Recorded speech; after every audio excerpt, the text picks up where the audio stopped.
Hello, and welcome to In the Roud.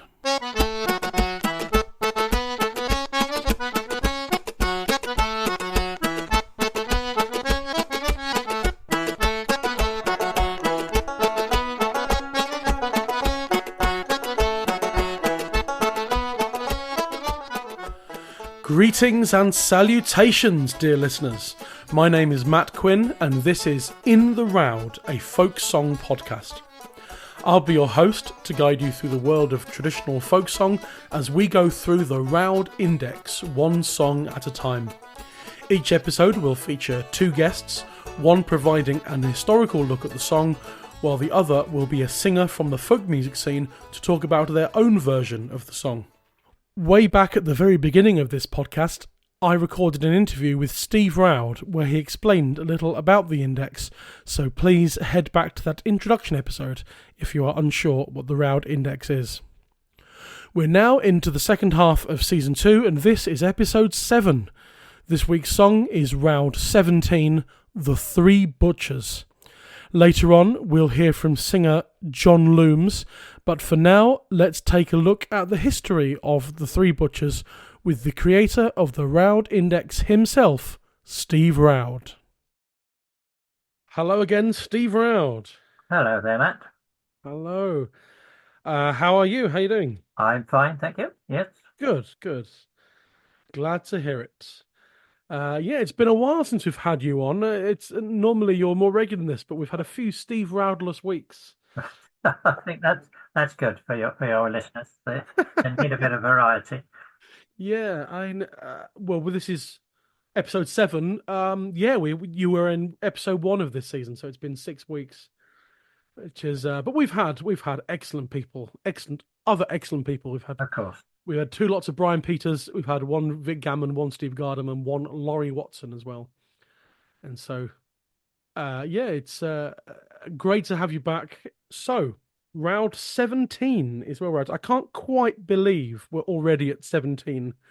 It feels like a milestone, yet I know that the Roud Index currently sits at, well, my notes say 46,432, but that was like 3 months ago you told me that number, so it's probably up. Yeah, it's gone up a bit since then. Can't quote the number, but it goes up most days.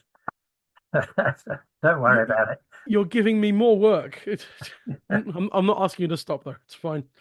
But anyway, 17. We're already in the hurtling towards the end of a second season of this, which is quite extraordinary in terms of my sort of mindset of this, because it feels like only yesterday I started this, but it was in fact earlier in the year. So, Round 17 is a song, The Three Butchers. Not a child ballad, which we'll talk about more later on. The Three Butchers, though, start us off. What's the plot of this song? Where do we stand? Well, it's not always 3 butchers. Sometimes 2. And sometimes they're not butchers. No, sometimes it's the 3 huntsmen, the 3 sportsmen, various other things, but most of the time it's butchers. I mean, I would have said something like 80% of the versions we've got are butchers, and 3 is more common than 2. I think partly because of the rhythm of the song. You know, you could get the names in there like Ibsen, Gibson, Wilson.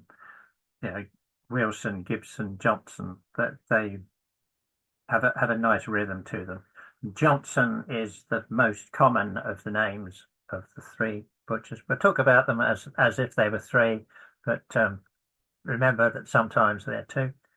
Yes, in fact, our singer guest in this episode, Jon Loomes, the version he sings, I don't know where he found it, but it's called, as far as we know, Ibsen, Gibson, Johnson. Yeah. So it's that one, yeah. And Johnson, as I say, is normally the standard one, you know, whatever the other ones are called, because Johnson is the hero, and the other 2 butchers are there. I mean, they're important for the plot, but you know, they are not key figures, as it were, because mostly they are cowards, whereas Johnson is our hero.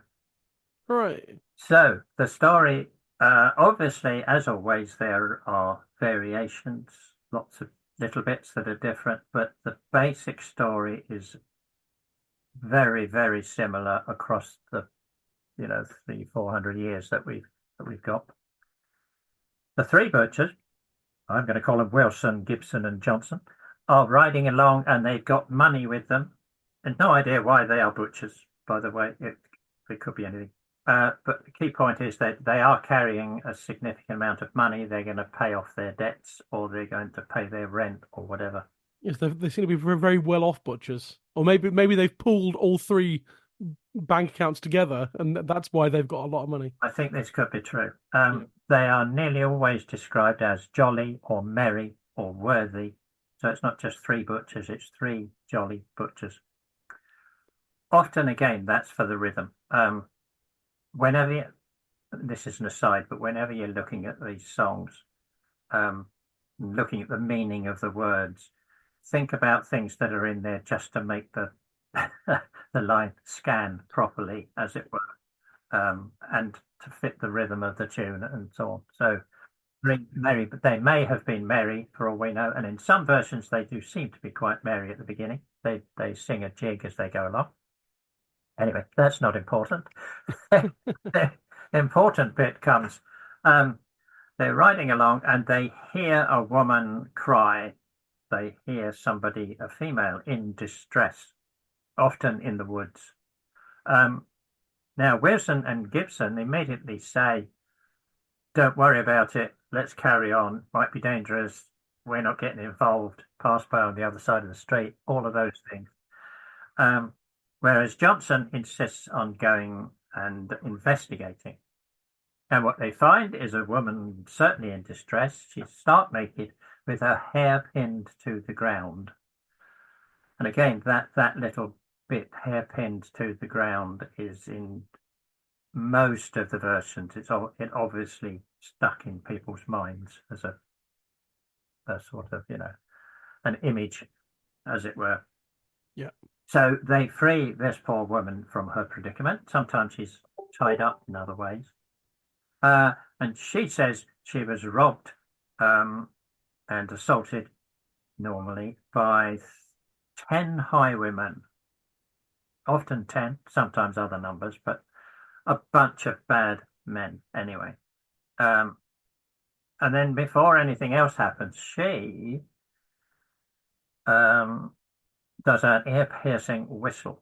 She put her finger to her ears, is what it often says, and gave a piercing whistle. I would have thought fingers to the mouth would be better for a whistle. Anyway, she summons the baddies, so she's clearly on their side. And the 10 highwaymen, or however many there are, come rushing in, sent, from stage left, and say, obviously try to rob the three merry butchers. Now, again, Wilson and Gibson want to run away or give them the money and skedaddle, but Johnson insists that they fight, and Johnson fights them alone with little help from his merry friends. He kills, there have to be 10 highwaymen so that he can kill some of them, and he's left with, I think, with 2 usually, and he's fighting with pistols and with swords. But then the woman intervenes and stabs him or knocks him down, often stabs him from behind. Before he dies, he polishes off the last of the highwaymen, of course. But then he dies, and she turns out to be a baddie.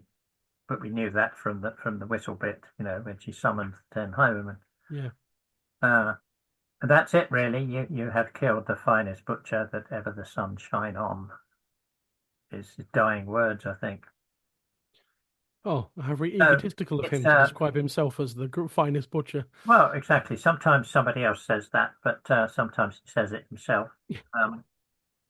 But fair enough, he has just single-handedly killed 10 highwaymen, and yeah, at least he thought he was saving a woman. So he is definitely a hero. And although I've described it in humorous terms, it's not a comic ballad by any means. I don't I can't think of any version that doesn't take it seriously. Yeah. It's not heavy-handed melodrama, but it is melodrama, really. And as I say, the story, the core of the story stays pretty much the same, which is, I think, a good marker that it's a good story. You know, a story that is satisfying in its own right. So it's definitely a ballad, a narrative Yeah. song. But we might as well say this now, it's not in Child's collection. Child didn't include it. I don't know why. Because Child never really got round to writing his definition of what's in there and what isn't. Everybody has a theory. Some people have two theories as to why particular songs aren't in there. It's old enough. The first version that we know of is about 1678. So it's certainly as old as many of the Child ballads. And it does have lots of versions and that sort of thing, but for some reason Child didn't include it. But Laws did. Now we mentioned Laws before. I don't know if your other speakers have mentioned him. G. Malcolm Laws. Oh, they haven't, but you did. I do quite often because he's last season on the podcast. I think it was in the Female Highwayman episode with Laura Smith. That would be right, did yes. you did explain the Laws numbers. Yeah. So Laws, he wrote two main books.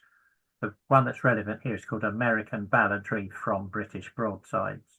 So it's he takes as his examples songs that were collected in America and traces them to British broadsides and tradition.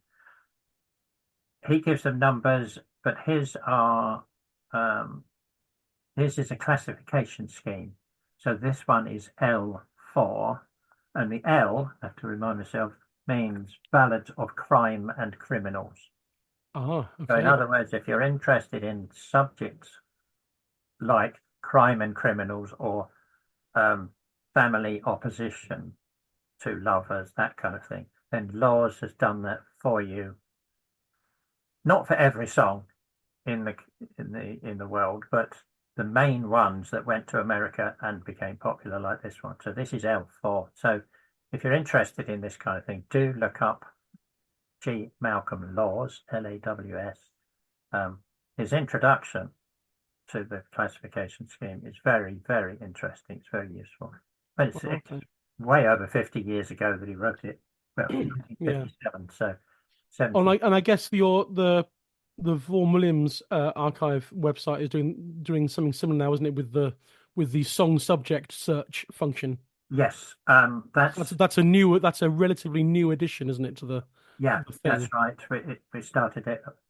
They started it. I was helping about 5 years ago, but that is different though. Sorry, I got off the butchers, but the difference is that Laws is a classification scheme, so he lumps his in major headings like crime and criminal, songs about war, songs about so and so, songs of the subject index is actually about what's in the song. So, okay, I understand. You can look up sailors or you can look up soldiers, but it doesn't classify them as sea songs, war songs. Okay, sure, yeah. Getting back to our topic of the day. Oh yeah. So 1678 is that the earliest? Yeah. Remember, that's about 1678. That's not about. That's but right. Interestingly, for this one, we do have an author's name, which is quite unusual for broadsides of that time. And it according to the early printings, it was written by Paul Burgess with one S, Burges. Now, I don't know anything about Paul Burgess, and we don't know if he really wrote it, but he's the one who signed put his name at the end of the broadside, so we have to presume that. There's only one other song that we know is written by Paul Burgess, And are you ready? It's Okay. called The Youth's Guide, being certain good lessons of instructions to all people to take care how they lead their lives in these sorrowful times, warning them to avoid luxury, pride, drunkenness, and other debaucheries. Written more especially to youth by a young man that lay on his sickbed and afterwards died in the flower of his age, being 21 years old, and he died at Mile End. What a snappy title. Now, there's a great title for you. And I won't read the song to you, but you can look it up on the EBBA website. It's obviously a moralistic poem or ballad about, Well, you may be coming to this, but I have just found a possibly the comprehensive title for the Three Butchers as well. well, exactly. Yes, all the early broadsides, the black letters had sort of subtitles, then sub-subtitles. But I mean, the contrast between the three worthy butchers, as he called it, and this youth's guide, I mean, they're exactly the opposite, really. So we know even less about him than we thought. We've got this narrative song about butchers and fighting and stuff. And the other thing we've got about him is this very pious thing about, instructions against luxury, pride, and drunkenness, and other debaucheries. Lest Anyway, we forget the other debaucheries. yeah, oh, well, that's right.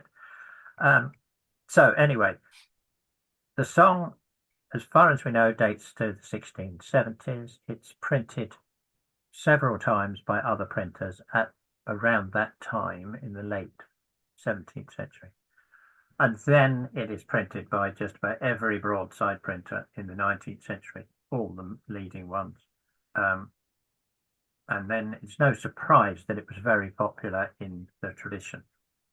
My Yeah. index has over 100 versions collected in England. Now, some of those would be duplicates from the same. So let's say about 70 or 80 versions. That's a hell of a lot. Yeah. Yeah, that's up there almost with the Gypsy Laddie and those other common ones. It was collected a lot in America, uh, probably about 50 times in the States, 20 times in Canada. Ireland and Scotland both have respectable numbers as well. In other words, it was sung everywhere in the English-speaking world that we know of. Yeah, quite There are widespread then, yeah. and they they nearly all stick to the plot. I Right. mean, obviously we always say there are differences, but the core plot. It's the details that change rather than the actual story arc. Yeah, Yeah. indeed.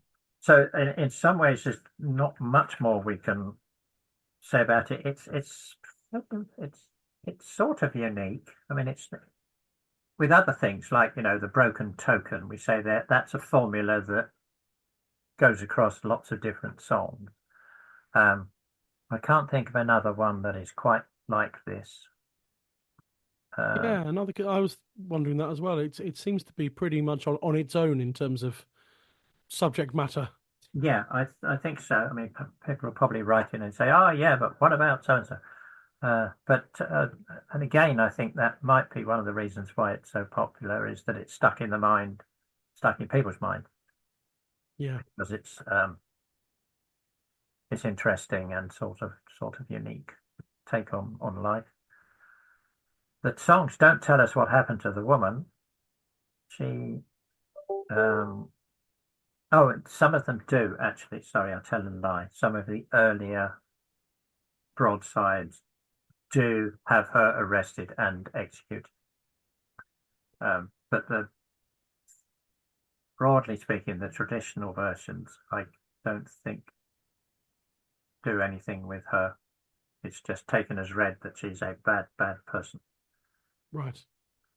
And the moral could be don't go and help people because they'll turn on you. But every good deed, you know, It's No good deed goes unpunished. I was about to say that. Yeah, no good deed goes unpunished. Exactly. But we won't take that moral from it, of course, will we? Indeed, indeed not. But yeah, the I was looking it up as well from something, and you did the comprehensive broadside title for that other song, and I found in J. Russell Smith's Catalogue of English Broadside Ballads, 1856 collection, it's got one of those comprehensive titles, Yeah. which is deep breath. A new ballad of three merry butchers and 10 highwaymen, how three butchers were to pay £500 away, and hearing a woman crying in the wood, went to relieve her, and was there set upon by these 10 highwaymen, and how only stout Johnson fought with them all, who killed 8 of 10, and at last was killed by the woman he went to save in the wood, to an excellent new tune printed for J. Bissell at the Bible and Harp in W. Smithfield. That's some. You could have just read that out at the beginning and saved me the trouble of going through the song. That really does sum it up, doesn't it? Yeah, Yeah. exactly. That's a pretty concise. Cowardly friends, perfidious woman. He's a hero. 10 highwaymen. Yeah. And set to an excellent new tune, which we'll never know what that is. No. Well, some of the others do name the tune. Yeah. Sorry, I'm looking on the screen, but I'm looking at the youth's guide Oh yeah. is to a tune called "My Bleeding Heart," which again All right. sounds very cheerful. That's like a Hank Williams song or something, I'm sure. Yeah, that's right. Yeah, Yeah, that's 1678 Black Letter Broadside, which is printed in the Roxburgh Ballads collection, that's right. 1873, volume 3. That's called The Three Worthy Butchers of the North. Yeah, So and sometimes they're given, certainly in the broadside ones, they're given where they came from as well. yeah, with all these the very early ones, the 17th century ones, you can normally see facsimiles up on the EBBA site, EBBA, English Broadside Ballad Archive, Ah, yes, which is run from California. Why wouldn't it be? But that's right. Vic Gammon put me onto that a couple of weeks ago. That's the University of California broadside collection, which is rather extensive. they have nearly all now. The Roxburgh collection, the Pepys collection, the things that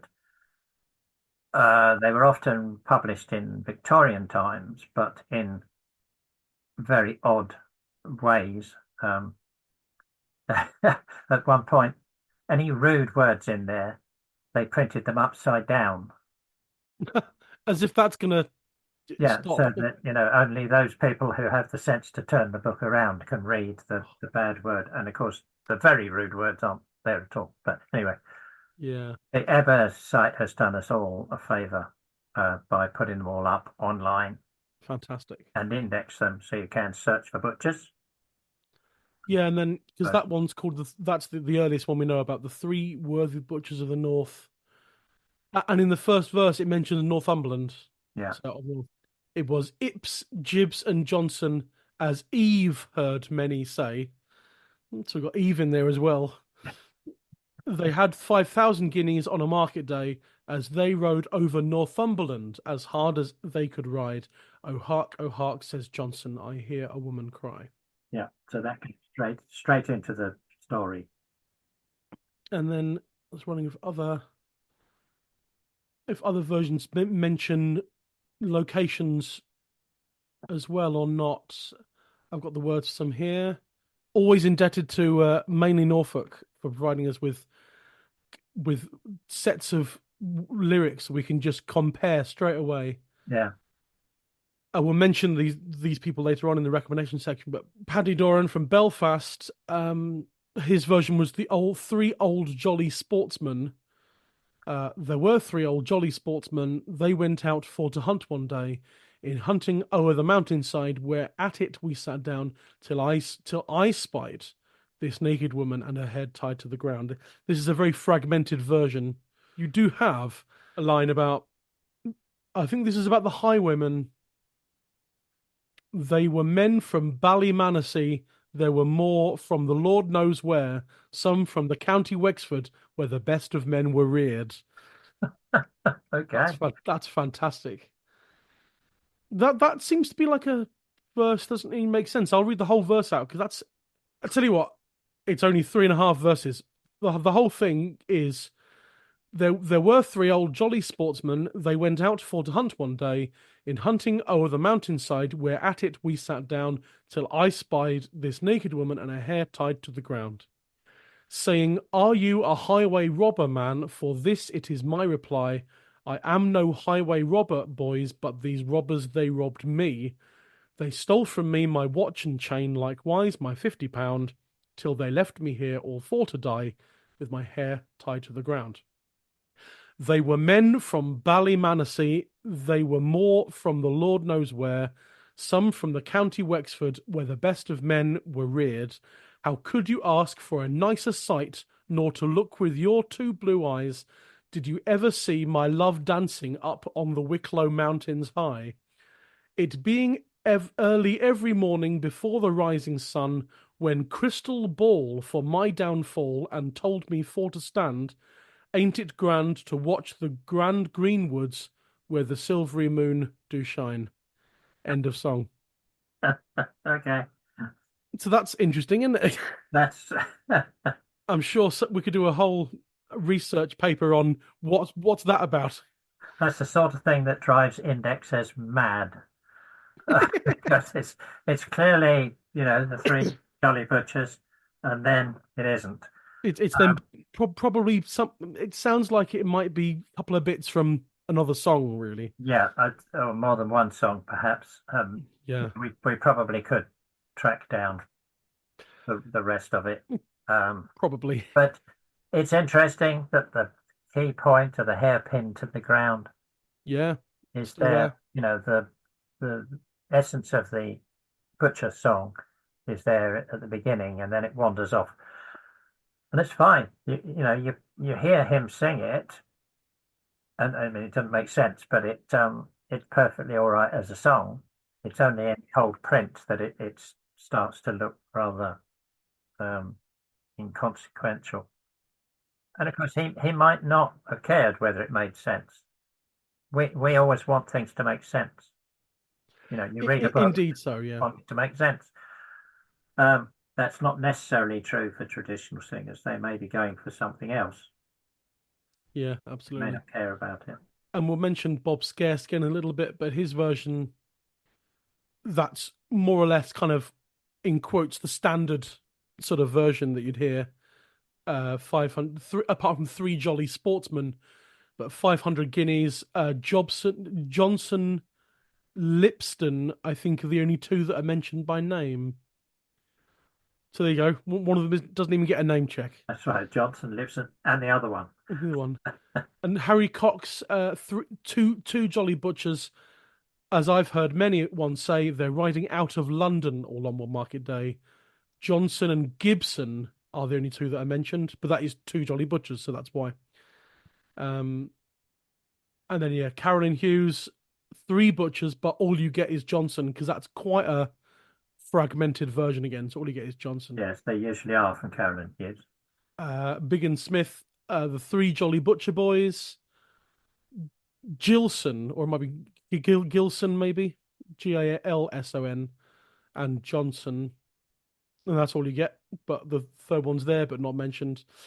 Yeah, so it's interesting to compare them. And then you got this American one, Nimrod Workman. Dixon said to Johnson, so you get the two because that's the what the song's been labeled, I guess, because that's the first line of the song. Dixon said to Johnson, "Upon one holiday, let's ride around the mountain to pass the time away." Old Johnson being willing, as they sat down to rest, they spied a naked woman sitting by herself. So I think in this American version, she's just sitting there rather than the hairpin to the ground has gone from that one. Well, what about the next verse? Does it then carry on?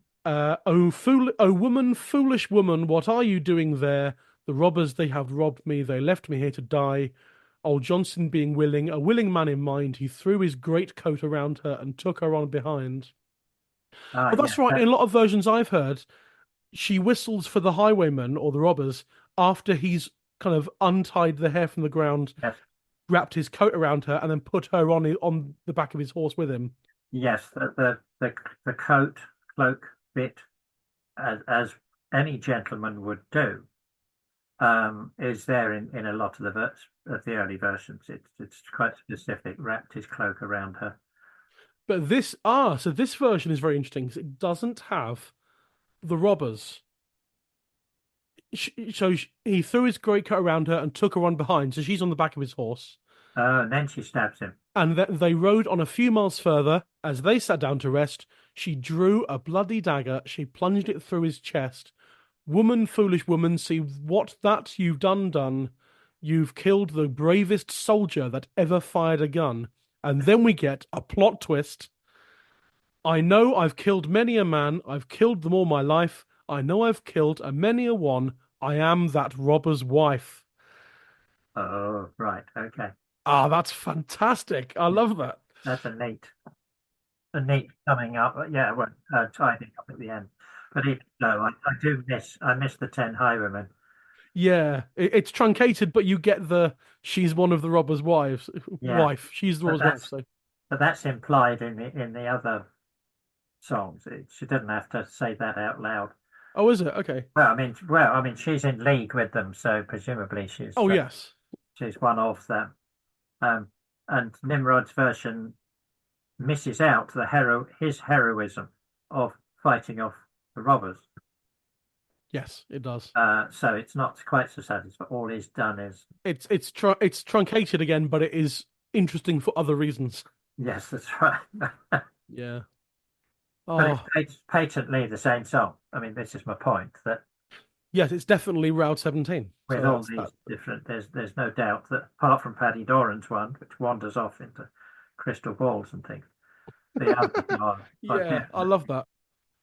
definitely this song.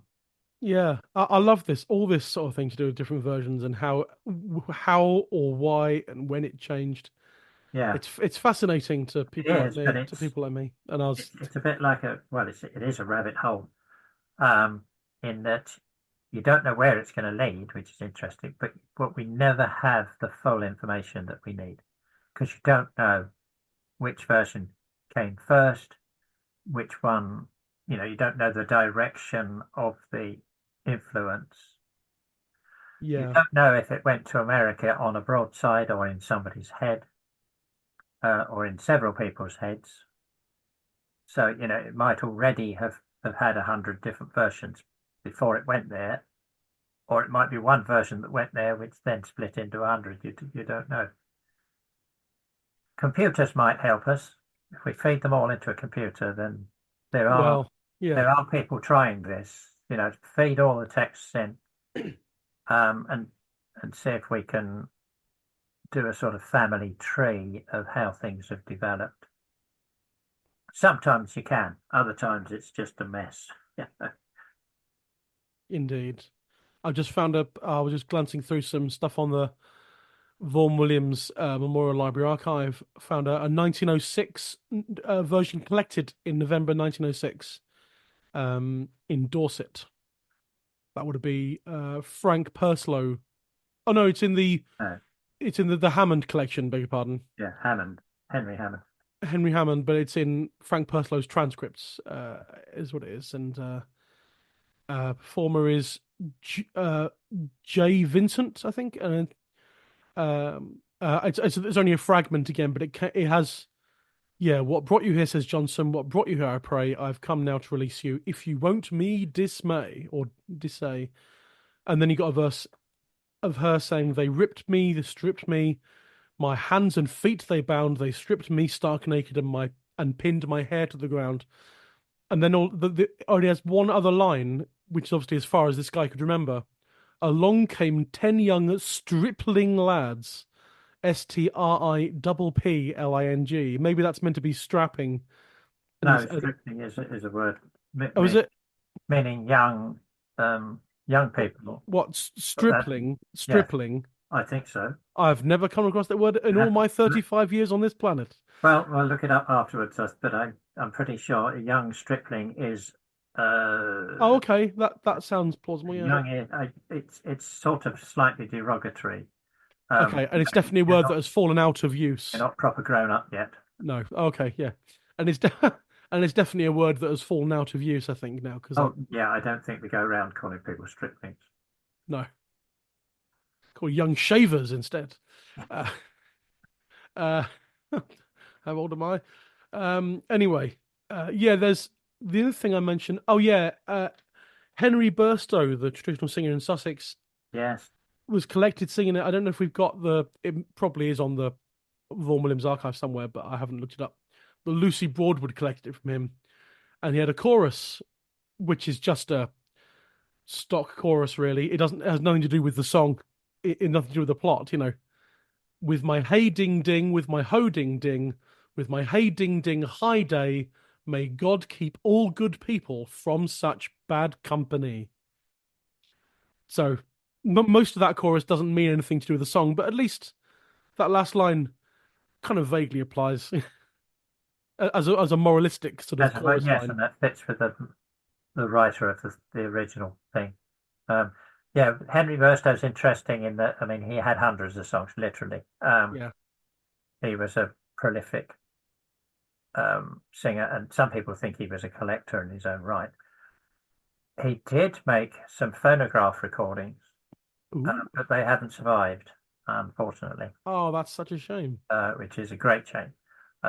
But his his songs were written down by Lucy, well, written down by him and sent to Lucy Broadwood. So they are published. You can find them online in the Oh, Journal of the Folk Song Society, for example. oh yeah, But we would give anything to have a time machine and go back to listen to people like Henry Burstow. absolutely. But yeah, it's quite very rare that this song gets a chorus Yes, because it is a ballad, yeah, yeah, and ballads don't enter. Ah, Steel I Span, obviously. When you get into the modern versions, Steel I Span have obviously cobbled together a version from other places because you got two called the Two Noble Butchers. Started out from London. You got Johnson and Wilson, and you've got the hairpin to the ground, stark naked, and you've got the whistling and the coat, and up jumped three bold and swaggering men. So it's three instead of 10. Blah blah blah. You have killed all the valiant man was he, all that sort of stuff. And it's got the chorus. May God keep all good people. May God keep all good people. May God keep all good people from such bad company. So I reckon that without further sort of digging, it seems like they've readjusted the Henry Burstow chorus and put it into yeah. another version they've put together. So it It's does come there, but in terms of the old traditional versions, there never seems to be a chorus except Henry Burstow. So I wonder, we'll never know how that happened. no. But that's all, that's all But we the. do, getting on to the recording versions, Yes, let's have get onto that. there's a lot of our songs where we have very few recorded. That we've got lots in books and manuscripts and stuff, but not many sound recordings. But this particular one, we've got lots of sound recordings from. Yeah, it's very, very, very popular song with the traditional singers who Yeah, were being collected and recorded in the first half of the last century. yeah, and partly because it was popular with travellers, and of course all the post-war collectors, post Second World War, specifically went to travellers to to look for songs. Well, why wouldn't they? Because travellers were still singing the song. But travellers are sort of overrepresented, if you like, in the um, recorded versions. And because they like this song, therefore we've got lots of recordings of the song. It's the way it goes, one thing leads Yeah. to. And of course, I have to say that Harry Cox, as you all know, the best singer in the world, had a version. Walter Pardon, also from East Anglia, had a version, but that's the one we used in the Penguin book, the new Penguin book of English folk songs. Oh yes, because so Harry Cox it was called the Two Jolly Butchers, Jolly Butchers. and Walter Pardon was also the Two Jolly Butchers. In fact, they're the same title at least. Yeah, I mean Walter's may well have been a lot of Walter's songs. He remembered bits of them, so they sort of reconstructed from other versions. I'm not saying that makes them not valid. I'm just saying that his may have been a reconstructed version. The other one I'd mention also from East Anglia is Bob Scarce. Oh yeah. Now Bob, or Scace as I think they say, Oh okay. he had a wide repertoire, but a lot of people find his singing boring, because I mean he doesn't put any emotion into it. He just sings the song, and of course he was recorded a lot very late in his life, so he was elderly. But if you persevere with Bob Scarce, I think he was a really, really good, really interesting singer. Yeah. You can hear him on the Barley Mow film, the film made by Peter Kennedy and others, at the Blacksaw ship, called Here's to the Barley Mow, which is available online and all over the place. But you can hear Bob Scarce singing a song on that. So he's a bit of an acquired taste, but I would recommend people really do listen carefully to Bob. They grow on you. You can also hear the Bob Scarce recording on the Barley Mow album, the from Topic, the anthology, which although it doesn't actually have a number, technically it's the Voice of the People, volume 26. Yeah. But it's the sixth of the post 20 That's the post Voice of the People one, because they did. I've said this before. The Voice of the People is a 20 disc set, which you can buy individually. You don't have to buy all 20 of them in one go.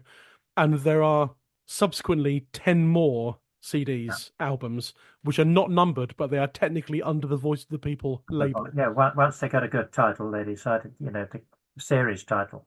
Yeah. But technically, it's the 26th one in the series. If you buy the CD of the Barley Mow CD, yeah, you get a CD and you get a DVD of the film. Oh, well, there you go. You can't grumble there. I presume you still do. You used to, when I got it, you used to. But they put out the film as well. But the film's available on YouTube. Yeah, I think we've got I think the film is Bob Scarce singing General Wolfe. General Wolfe, that's right. Yeah, so I'm not saying he's singing the Butchers on. No, yeah. Film, but you can see and hear him singing on that. I mean, that's gold dust, that sort of stuff, really. It's absolutely fantastic. Yeah, and then just to go back in, Harry Cox, the recording of Harry Cox is on the Topic anthology of Harry Cox's tracks, The Bonnie Labouring Boy, with sleeve notes by Steve Roud. Yeah, that was one of our projects, yeah.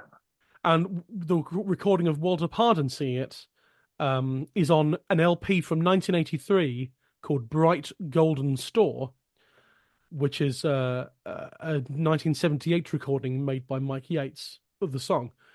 But he was also recorded singing it in 1975, and that's on the Topic CD, A World Without Horses, subtitled A Portrait of a Traditional Singer. Yeah. And so there are two different performances available out there of Walter Pardon singing it, which is quite nice. And sometimes you only get one performance of a traditional singer. It's quite nice to hear too, because sometimes things change in the way they sing it or indeed they do. What they remember. So that's quite interesting. And then I will mention, some we mentioned already, but Nimrod Workman of Chatteroy, West Virginia, sang Dixon Said to Johnson. That's a 1976 recording.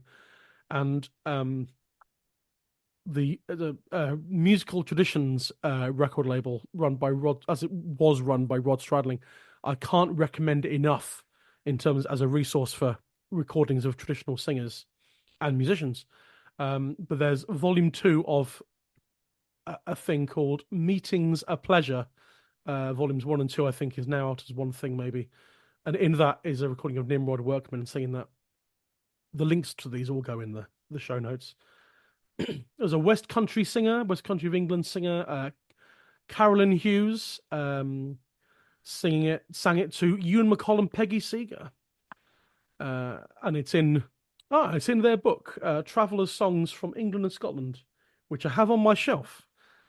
I managed to buy a copy from someone, and it's signed by both Ewan McCall and Peggy Seeger, which I'm very, very pleased about. But that's on the musical traditions release, Sheep, Crook, and Black Dog, as well. Carolyn Hughes singing The Three Butchers. That's very good. Usually get a mention of one of the Smith family from Gloucestershire. Wiggy Smith, I think, was mentioned a week or two ago, and now we have Biggin Smith sang The Three Jolly Butcher Boys to Pete Shepherd in Gloucestershire in 1967. And there's a whole musical traditions label anthology of the Smith family called Band of Gold. And listening to all the different Smith family members singing songs is hard work, but fascinating, I found sometimes. But I like that. Irish one, Paddy Doran or Peter Doran, depending on what you want to call him. That's Three Old Jolly Sportsmen. Peter Kennedy and Sean O'Boyle recorded that in the early 1950s, 1952, I think. And that's on the Flax in Bloom album, which is technically The Voice of the People, volume 27, but it's the 7th of the post 20. So you'll find that. And that's the Flax in Bloom is a 3-disc set of traditional songs and music from Ulster. All 1952 and 53 recordings made by Peter Kennedy and Sean O'Boyle. And that's quite an astonishing collection. And as we'll end, you started with one you always mention, Harry Cox. I'll end with the one I always mention, which is Gordon Hall. And we love Gordon Hall. We do. Because, he was absolutely phenomenal.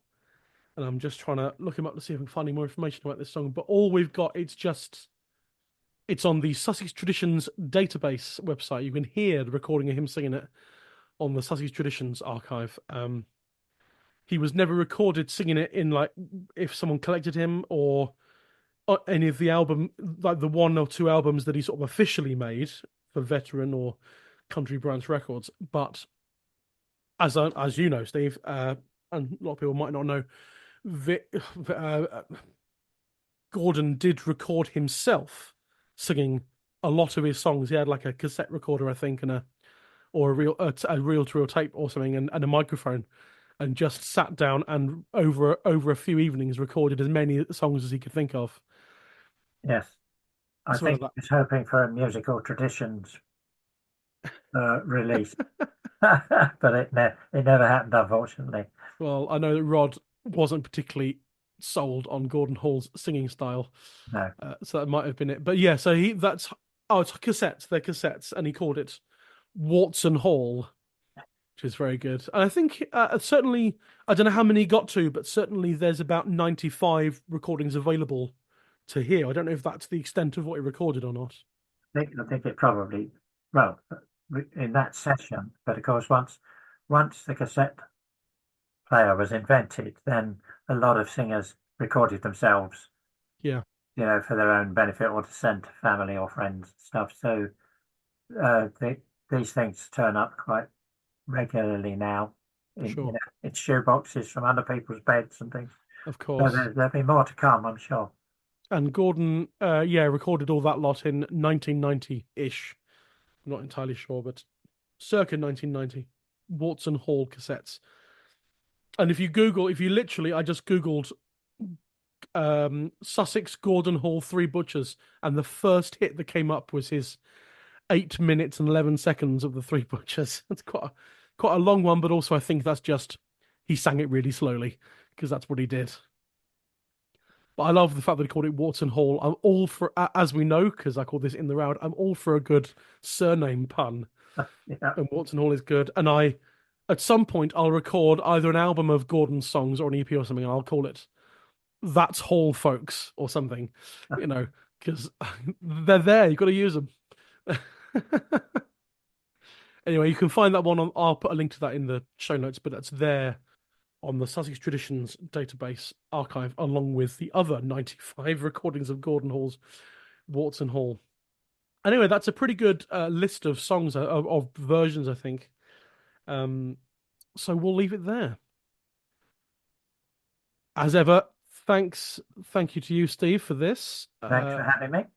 We'll see you in 3 weeks' time for your last appearance in this season, which will be on the last episode of this season, Roud 20.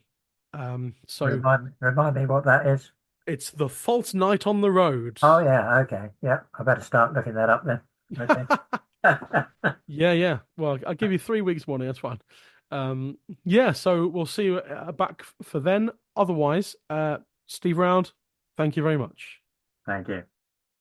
A huge thanks again to Steve Roud for providing us with the history of the Three Butchers. We're now at the halfway point in the episode, so we'll just take a few minutes and listen to a few different versions of this song sung by traditional singers. So what you're going to hear now are snippets of Two Jolly Butchers from Harry Cox, Three Old Jolly Butchers from Paddy Doran, Three Jolly Sportsmen from Bob Scarce, Two Jolly Butchers from Walter Pardon, Dixon Said to Johnson from Nimrod Workman, and Three Butchers from Gordon Hall. It's of two jolly butchers, as I've had many one say, they were riding out of London all on one market day. As they were riding along the road, as fast as they could ride, oh, stop yours, said Johnson, I had a woman cry. There were three old jolly sportsmen, they went out for to hunt one day. Been hunting o'er the mountainside, whereat it we sat down, till I spied this naked woman and her hair tied to the ground. Say you a highway robber man, for this it is my reply. I am no highway robber, boys, but 'tis robbers, they rob me. They stole from me my watch and my chain, likewise my £50, till they left me here all for to die, with my hair tied to the ground.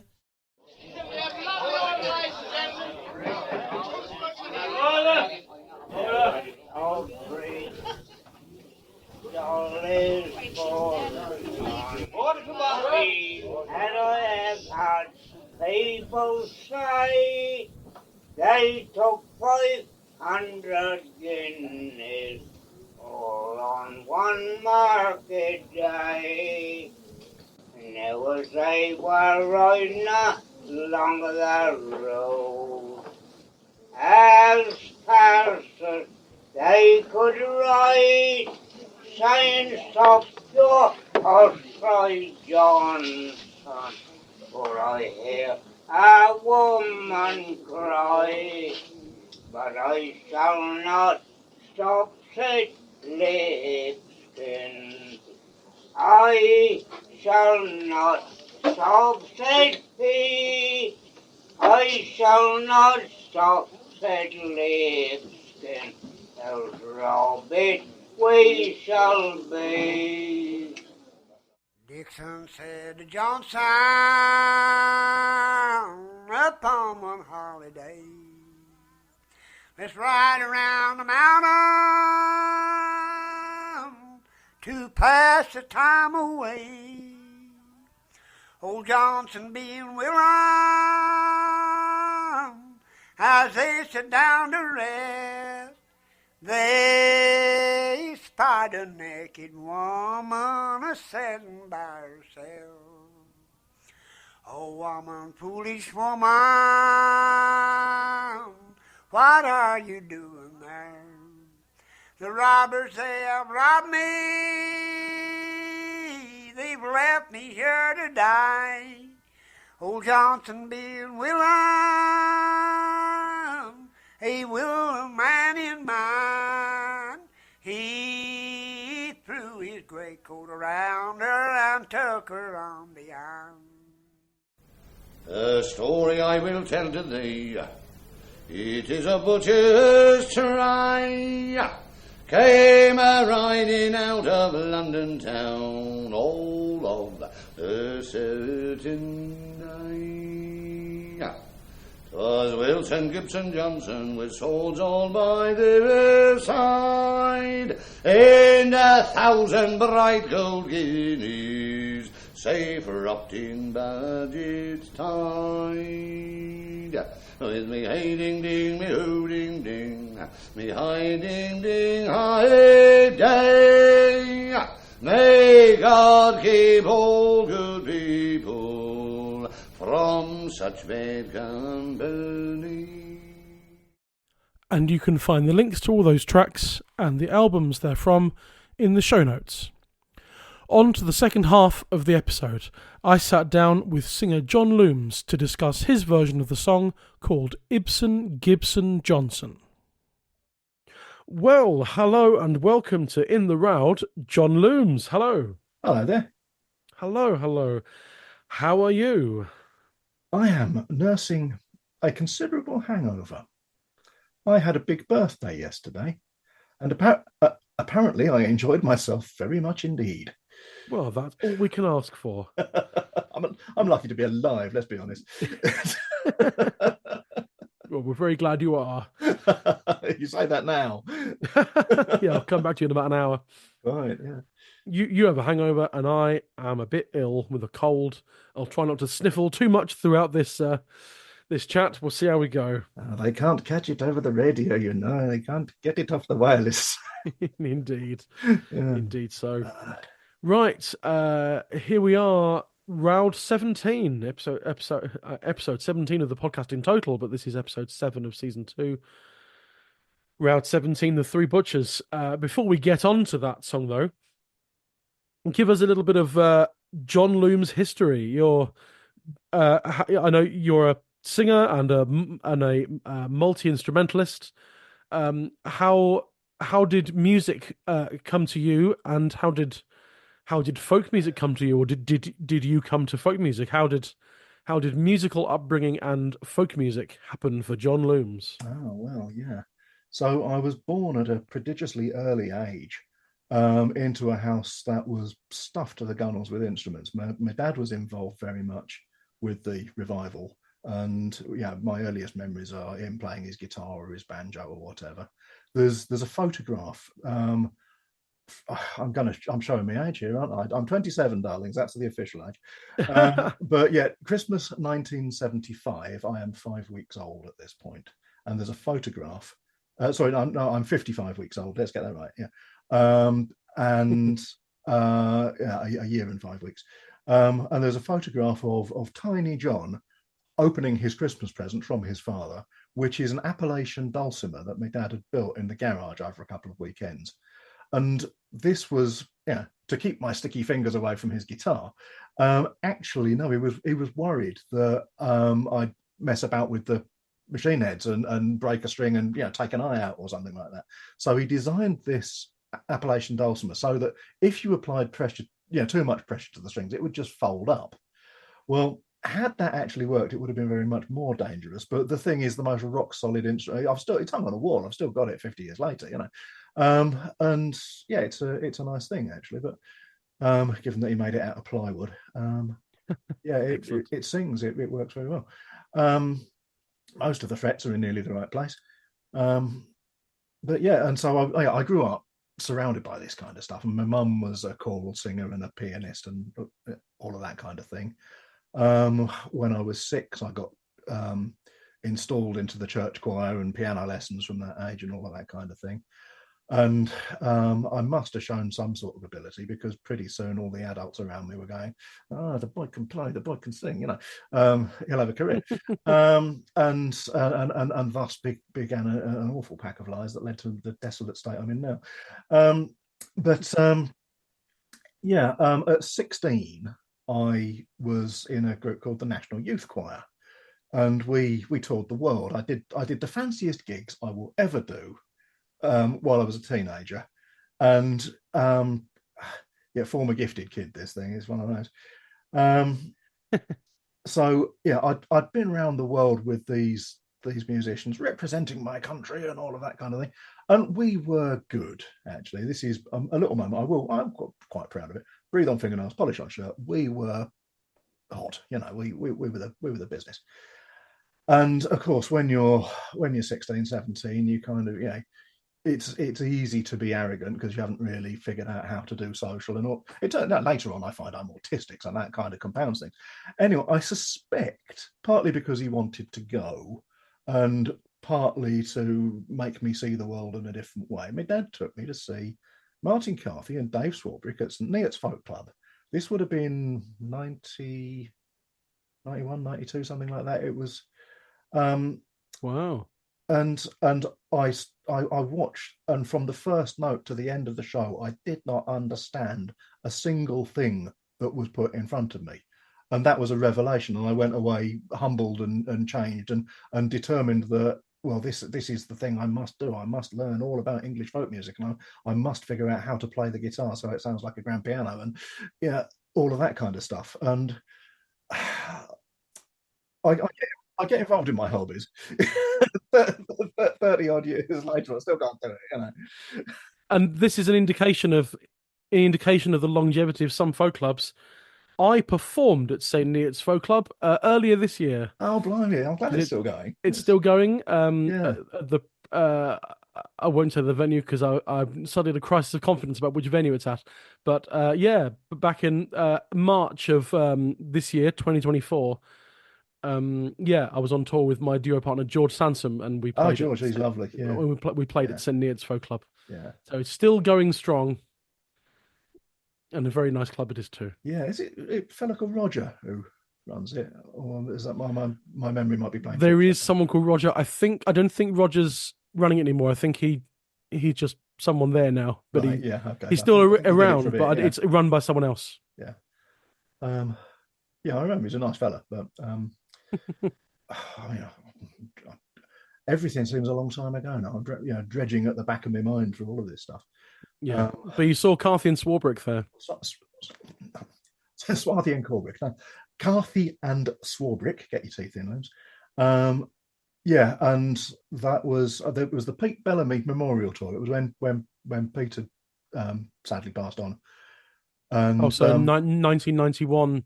I think it would have been 91. Yeah. So anyway, we came home clutching a copy of Skin and Bone, I think was the album that they just released. That's a magnificent album, isn't it? Though, and I listened to that back to back over and over, and tried to make head or tail of what was going on this record. And that's the album that's got. I'm just bringing it up now. Skin and Bone. Right. Okay. Another link with me and George. This is the opening track. Is The Sheep Stealer. Right. And, okay. Yeah. And that's George and I don't do it, but it is one of the benchmarks for our mandolin and guitar duo. Yeah. Is the Carthy Swarbrick track, The Sheep Stealer. But that's the album that's got that extraordinary performance of Lucy One on it. Oh yeah, with Swarbrick playing a single note for 4 minutes. Of it, apart from the melody occasionally, but it's just playing a low D, and then when the tension needs to be ratcheted up, play an octave higher D for 2 minutes. And that's one of my favorite things. So that's a great album. That one. It's double stopped, and he messes about with it. So sometimes it's sharper or wider or narrower unison. It's that's right. Clever. Yeah, I love that. So that's a very good folk indoctrination album that you had there. Yeah, and of course, my dad having been involved in the revival, he got I grew up listening to the Watersons and the Young Tradition and the Valley Folk and stuff like that, and John Remborn. And it was quite funny, really, because We'd come home from church on a Sunday, and my head had just been filled up with hymns, ancient and modern, and 100 hymns for today, and all that kind of stuff. And we'd come home, and there would be my dad listening to Frost and Fire, or For Pence and Spicy Ale, or or something like that. So folk music was all around for you. Yeah, there's no getting away from it, really. Yeah. And then I went to university and did a Bachelor of Music with honours at Goldsmiths. Very good. Well, yeah, I sometimes question the wisdom of my life choices, but there was a big session in Greenwich, and I kind of fell into that by accident, and that became my lifeblood. And the fiddle came down from the loft, and I determined that I was going to learn how to play that damn thing. And they were very patient, and I sat there sort of open notes and double stopping and scraping away in the background, and picking up from the people around me. And I did not really understand the significance of being in a pub sat next to John Offord at the time. And I do now. That is quite significant. Yeah, that is rather significant, actually. So yes. I came away from that with a deep love of English traditional music. That was the only English session in London at the time. I didn't know that. I just thought that was what folk music was supposed to sound like. And but that was at the time when Irish music was everywhere. Every pub had an Irish session. Yeah, and I found the one English session by accident. That's right. London always had a very strong Irish contingent on the session side. Yeah. I suppose the diaspora you've got, around Kilburn and places like that. So but yeah, very very strong. But yeah, so Tuesday nights I absolutely lived for that, and the fiddle became like an extension of my arm. I never really learned to play it properly, but yeah, I just loved it. I lived for those Tuesday nights. It was a magnificent time, really, and it was catharsis against being fed kind of highfalutin classical stuff. Which I understand it, but it didn't fill me with passion in the way that trad did. Sure. And, also, whenever I did a classical gig, nobody brought me free beer, and these things they're important, So yeah, to a greater or less extent, yes. Important. When you're a penniless student, it's quite important. I'll tell you that. Well, fair point. Fair point. But surrounded by music these days. I run a little record label. Indeed, you have produced works by many of my friends and colleagues, in fact, and always good to see your name on the back of and the record label name on the back of a CD. Oh well, yes, it's of course good to see the back of him. Yes, so, yes. Indeed, and you've played with various bands over the years and various outfits, duos and things, haven't you? Oh, some of my outfits, darling. Yeah, some of your outfits look fabulous. You're an artiste. You have absolutely, outfits. Yeah. No, joking apart, we were the best dressed folk band at one point. I managed to persuade Pilgrim's Way that it'd be a great idea if we all dressed like Adam Ant. Well, I stand by it. Yeah. Because yes, I mean, you and I go way back on the sort of on what is the current English folk scene. Singing around at festivals and gigs and stuff. And I remember we were on the bill once together, Doncaster Folk Festival. Oh crikey! Yes, it was you and Tom Kitching as the duo. That's right. Yeah. The Dovetail Trio, and then the Wilsons. That's right. It was a nice evening that. Which was an excellent gig, I must say. That was really good. That's a nice lineup. It's nice when you get put on the same bill as your friends. Anyway, and so you ended up in the band Pilgrim's Way, which had a couple of incarnations across its lifespan. Yeah, which ended up with a version of this week's song. How's that for a segue? This song, Roud 17, The Three Butchers, as we're calling it, although as we've heard from Steve Roud, it has many variations on a theme in terms of the names, song title. Do you have a particular? Are you able to pinpoint a moment in time when you think was the first time you'd ever come across this song in like written format, or whether that's a CD or a live performance? Yeah. So I think, and I am casting my mind back a long time now, I think I found it in a book when I was early 20s. I'm pretty certain I was living in Cambridge at the time. And so I've been through my collection of books. And is it in Purslow? No. Is it in Life of a Man? Is it in this? Is it in that? Eventually, I found it in The Crystal Spring, the Cecil Sharp edited by Maud Carpellis, which that was a gift to me from my first piano teacher, actually.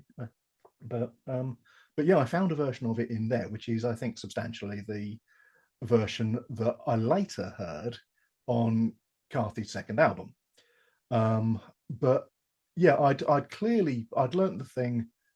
Yeah, I knew the tune vaguely, but on closer inspection, no, this Carthy's tune's slightly different.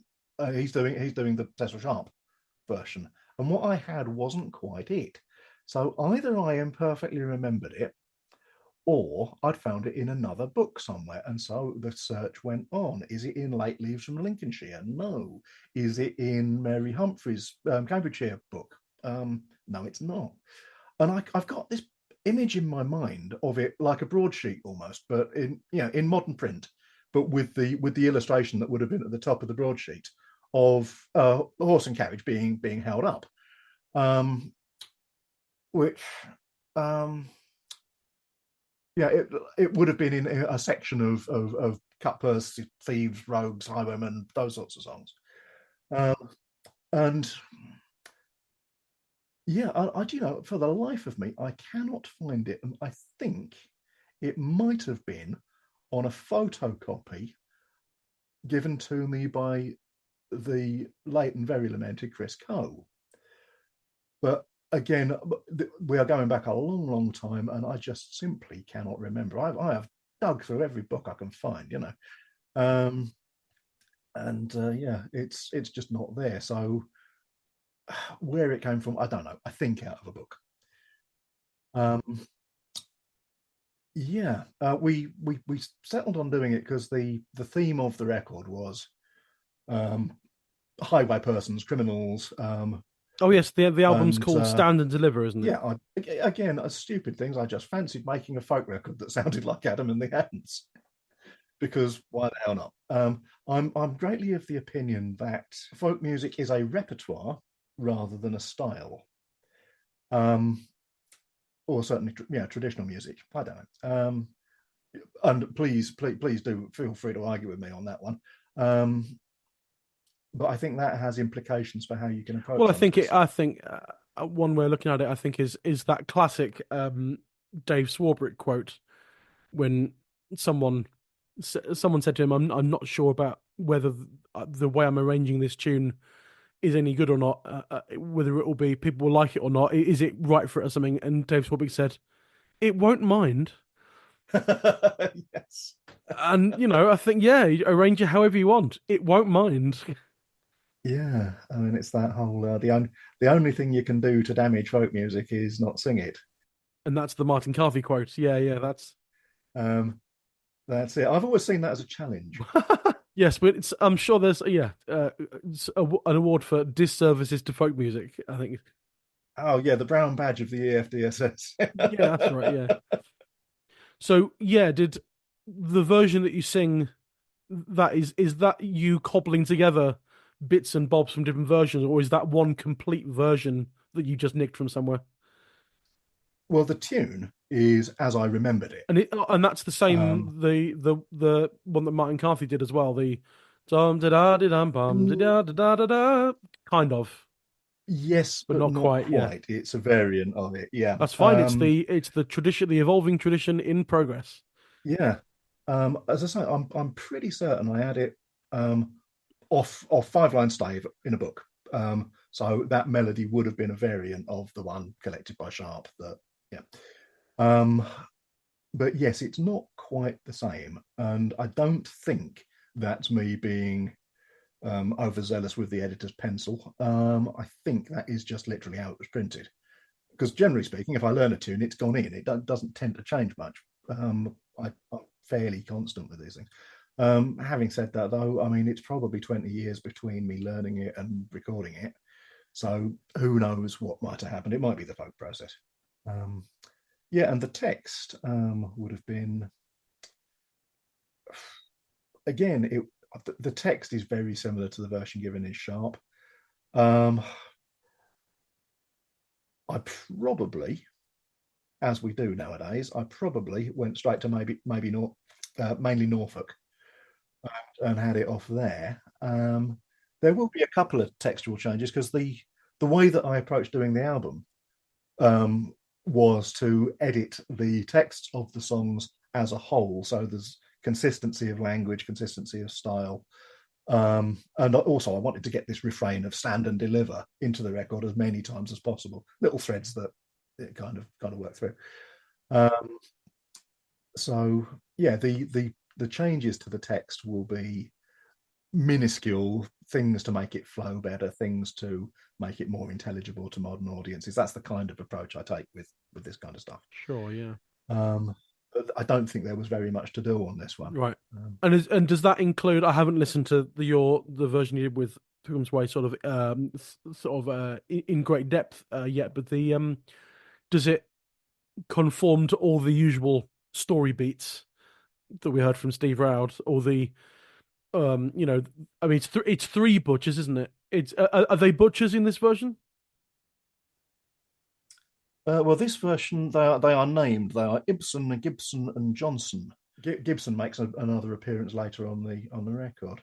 I robbed Lord Gibson, I do declare, and Lady Mansfield in Grosvenor Square. But it doesn't mention their occupation in this one. There's just three people. They are just three people, yeah. I've clearly on my notes here, I've got Ibsen, Gibson, Johnson, or the three butchers, or Johnston. So clearly I was aware of other sources when we put this together. They started out from London. All of my songs start out from London. If there's a place, I will probably centre it on the capital because of affection for the place. You know, I should never have left, really. Just so you got the anything. I will not stop, says Ibsen. Yeah, I will not stop, says Gibson. And then hear a woman cry, and she's naked, and in a lot of versions her hair is pinned to the ground. That's exactly what she is. Yeah, I mean, that was really what drew me to the song. Is it has a naked lady in it? Well, yeah. If you say so. I'm joking. Other opinions are available. Well, the thing is, I mean, to be fair, it is a very bold image. Johnston is not over bright, is he? I was talking with Vic Gammon about this sort of subject matter of sort of sex, really, in folk songs when we came to the first episode of this season on the song "The Baffled Knight," because that's there's a bit of sort of attempted sexual assault, but then the woman gets she wins out and he gets left without, and she is made within, and all that. And Vic was saying that you look upon it with different eyes now, but back in the 1960s, when it was a lot of these songs that would now be considered a bit misogynistic and a bit problematic, in the 60s it was still misogynistic but problematic, but at the same time it was such a revelation that this sort of thing could be sung about, because you couldn't talk about it. And so for it to be sung about was such an exciting thing and a revelation that it didn't really even occur to people that it might have been misogynistic. And so the idea that in this song you got the woman stark naked with her hair pinned to the ground, which in a lot of versions, that line, the description, is repeated 2 or 3 times in different verses. So but obviously this song was that line would have been, I don't know, written, concocted a couple of hundred years earlier maybe or something, but particularly in the 1960s when a lot of folk revival was happening, it was an incredibly exciting moment for a lot of people, that a lot of risque things like that you could mention them in terms of songs rather than conversation. Yeah, I mean, you bring up a very interesting point. How do we responsibly deal with material that might be unpalatable? And I take a view that is probably swimming against the tide a little bit, but I don't think it's a good thing to bowdlerize stuff. I think, well, yeah, it's complicated. There are certain things that personally I will not sing, and old Johnny Poker. Well, I wouldn't do that one in public, Yeah, there are things I don't tend to sort of really alter stuff, but exceptions have to be made sometimes, obviously. And yeah, I sing in my duo with George Sansom. I sing that depressing Martin Carthy epic, "The Death of Andrew," and we did get rid of the word whore from that. Yeah, okay, interesting. I mean, it's keen for it's there for, because it's the father describing what he feels about his daughter because she's run away with the gold and stuff. But at the same time, George and I weren't very comfortable saying the word in a song in front of a paying audience, and you have to take these things into consideration. Yeah. Well, you do. I mean, I've never considered folk music to be a family show. A lot of these songs are from the pubs, and you wouldn't have had kids in the pubs back in the day. I fear that through bowdlerizing, through removing some of these bits of violent language, violent imagery, we can sanitize the songs to the point where they don't have the same weight, they don't carry the same reflection of the times in which they were written. I know it's more complicated. You've got to be aware of your audience. But I think we are dealing with ABC One demographic mostly, so people are going to be bright enough to know that something that would be unpalatable today was probably unpalatable then too. But the singer is not the participant in the song. I have never hunted a whale. I have never hunted a fox. I have never stripped a woman naked and pinned her hair to the ground. You see what I mean? And to be kind of held up to a contemporary standard of what's acceptable when performing music from another time when different standards were the norm is in itself problematic. We're in danger of changing the fossil record. Then again, equally, I'll take a liberty with a song and change it if there's something I don't like. So yeah, maybe it's a big subject. Yeah, and it's very much a case by case basis with the song and also with the person who's performing the song.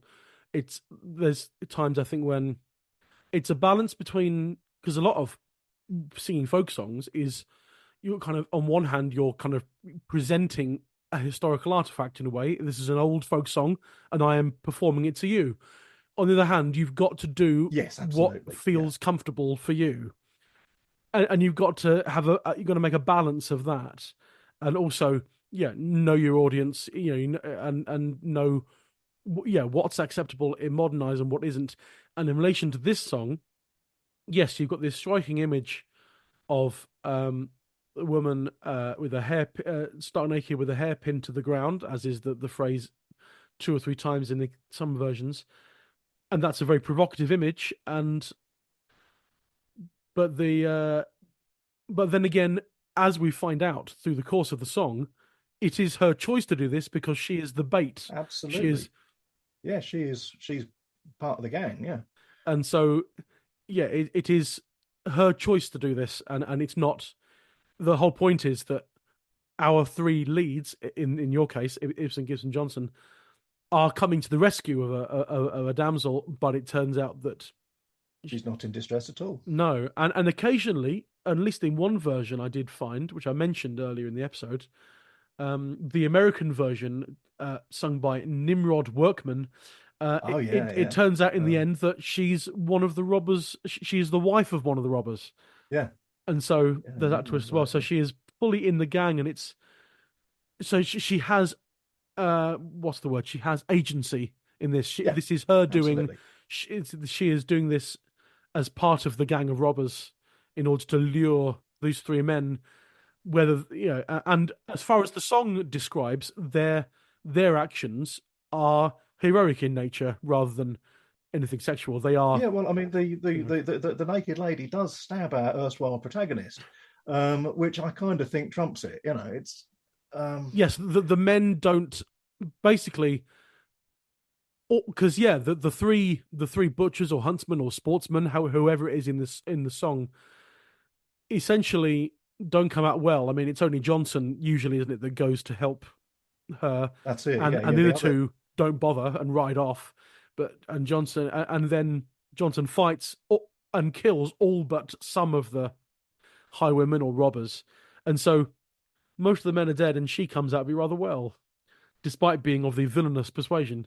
Well, that's it. But it's a treacherous blow because she stabs him from behind, so it's not fighting fair. That's because she's behind on the horse with him. That's right. Yeah. So it's you've got this quite provocative image, but at the same time, I mean, maybe it's not for me to say whether it is problematic or not. But I realize we are two white men sitting here discussing this stuff. Well, absolutely, yeah, and yeah, how can we talk of privilege? Yeah. So we can give our 2 cents worth, but at the same time, sometimes these discussions are best left to people who are sort of more sort of equipped and more knowledgeable to deal with this sort of subject matter than the two of us. But nevertheless, that's something on it anyway. But it is just a song. You know, nowadays we see horrible things on the telly. Well, back then, yeah, for entertainment's sake, narrative song is a thing. So yeah, I don't think we're committing the worst of sins if we sing something that's a bit off colour. There are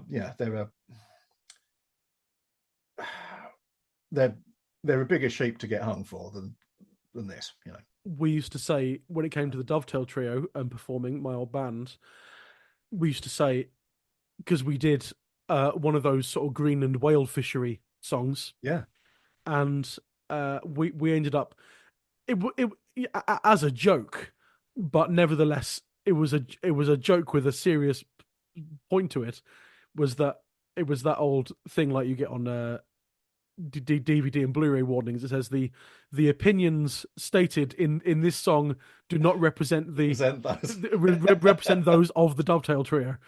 Yes, so, absolutely. Because we did, I think, once get someone coming up to us in interval after we'd sung that, after Jamie Roberts had sung that with us, and said and made some comment about, I thoroughly disagree with whale fishing, and James said, "Well, so do I. Good song though." Yeah, but that's the extreme end. But then, I wouldn't. I remember Mike Waterson, I think, saying, you know, we don't condone fox hunting, and we don't go to church, but those those religious songs and hunting songs are great. Yeah, they have a power. They we're dealing with cultural artifacts. But yeah, anyway, that's yeah. Anyway, we're a sidetrack into dangerous waters, but waters that need to be trod and discussed. If you can discuss water, yeah, you know what I mean? I think there's a lot of debate still to be had. This conversation needs to be had these conversations need to be had for a lot longer than just a couple of years. Well, that's it. There's a lot of ground to cover, but it's just in relation to this song. Yeah, in the end, the fact that there's a naked woman in it is just, she is the bait for the title characters, basically.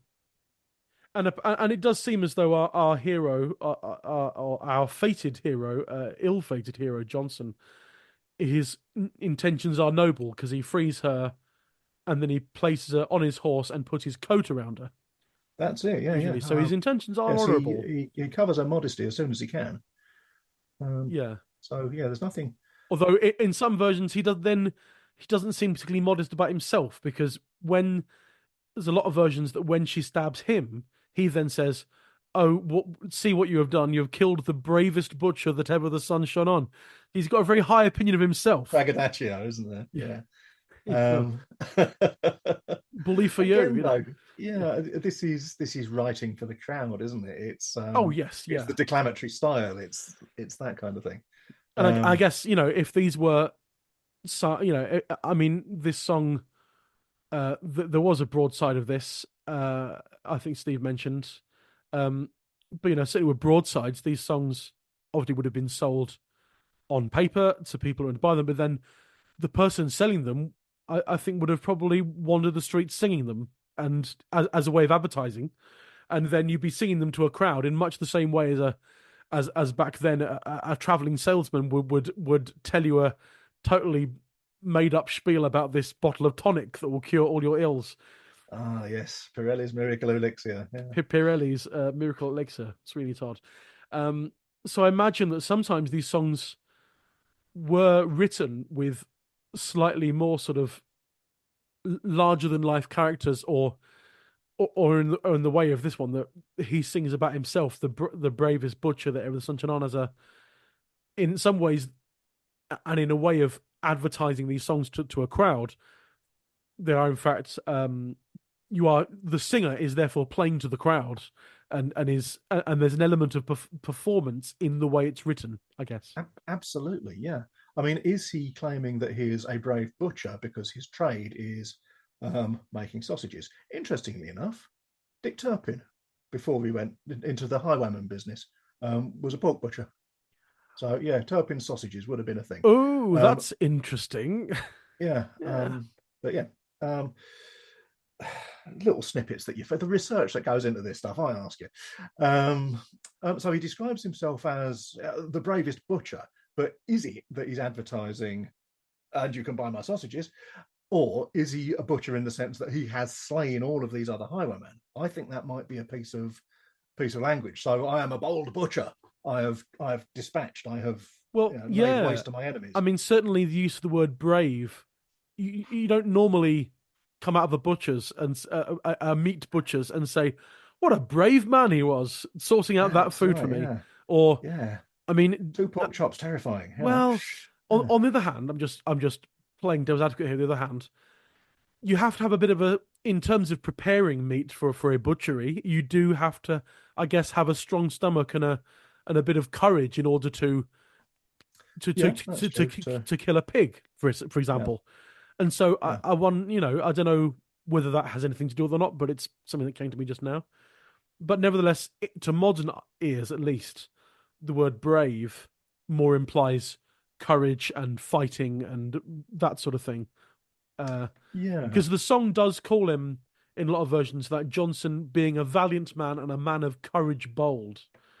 Yeah. And that sort of thing. So that ties in with the brave, although I'm looking at other versions. This is one of the best things about Many Norfolk is that they have multiple sets of lyrics for the versions up, so you can quickly do a comparison.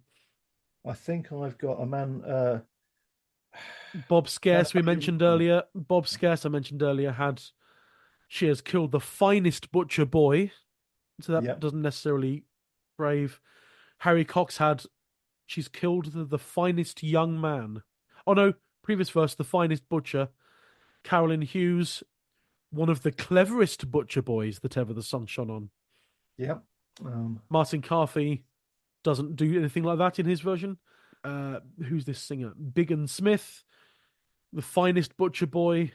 Tony Rose. She was condemned to die in chains in iron links so strong for murdering of Bold Johnson, that brave and valiant man. Walter Pardon, the fairest butcher boy. Oh no, the fairest young butcher. Nelson Penfold, a killing of the finest butcher boy. Yeah, it's variations in that sort of thing. And the Andy Irvine one is Huntsman, but he just says, yeah, could have seen poor Johnson die.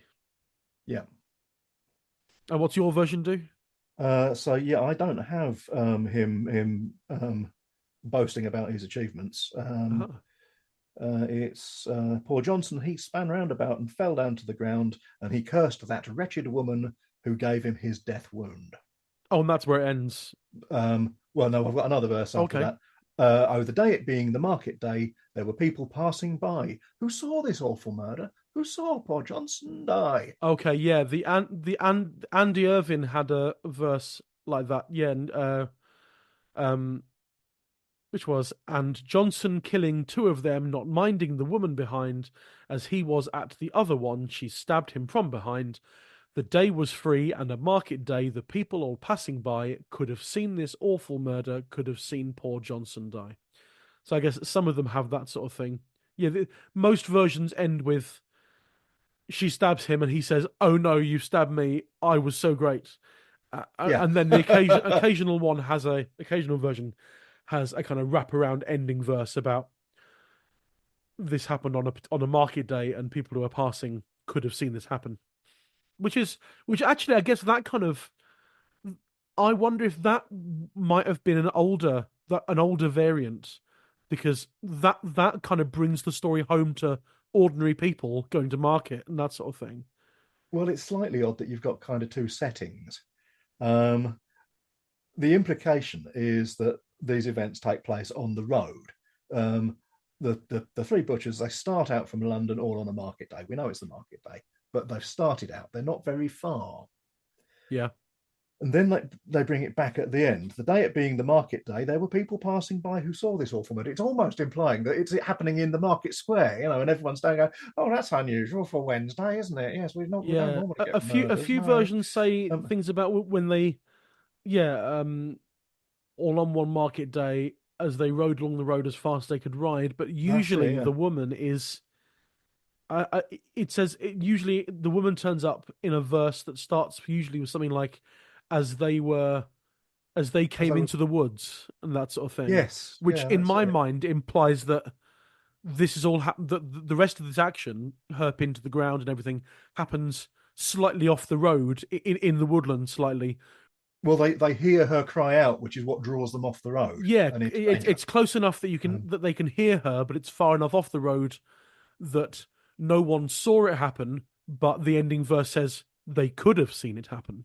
Yeah. Now I've got there were people passing by who saw the awful murder. So who did? It has been witnessed. Yeah. And when we used to do this live, I would then appeal to the audience. Did you see this awful murder? You don't have to give your name, and you could earn a community action trust reward. This kind of thing passes for comedy in 2018 in some parts. Yeah. But there were all sorts of stupid things going on. The rest of the band was singing "Boom Boom Aka Laka Laka Boom," which is not one of those 17th century macaronic kind of choruses from a ballata tradition. It's "Walk the Dinosaur" by Was Not Was. Yeah, but it kind of works. I mean, the Martin Carthy version, Two Butchers, doesn't have any of that. Yeah. Well, no, it doesn't have any of Boom Aka Laka. Imagine that, Martin Carthy singing that. Started out from London on a market day as they're riding along, and then it ends with stabbed him from behind. He spun around, fell to the ground, and he cursed that wretched woman that gave him his dead wound. Oh, the day it being the market day, there were people passing by who saw the awful murder, who saw poor Johnson die. Yeah, so that's pretty much word for word the text I've got here. Yes. Well, I do rather like that Andy Irving thing, which puts it in more of a almost like a warning to all you folk who go riding to market. Keep your eyes in not so many words. Keep your eyes on the road, or you might have seen a murder. Yes, but that does. But after this story about this big story about someone coming to a damsel's rescue, but the damsel turning tail on him, and she's in league with these highwaymen who fight, and then she stabs him in the back, and then it brings it. That's quite a grand sort of little story, and having that bit about the day was a market day and the people passing by could have seen this awful murder, kind of brings it home as a bit of a moral and a warning to all you folk who are listening to me sing this song. Well, it's be careful out there on the roads. There's some rum folk out there. Yeah, it's all that sort of thing, isn't it? Yeah, it's fascinating stuff. Let's move on to some recommendations, because there is interestingly, as